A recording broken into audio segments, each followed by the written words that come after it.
to attack the blockchain, from hacking the protocol, hacking the mining pool, hack the exchange, hack the wallet, not mentioned about the ICO, which is like a dream for people who would like to make a scam.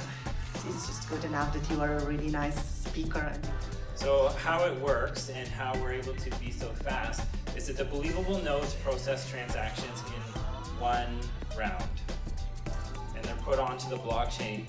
The normal nodes in the second, similar to this, and everyone started investing a little bit too, irrationally. The market went up a lot throughout 2017. There was a big bull run. I'm sure everyone knows. Everyone's probably really excited, and that's when a lot of new people got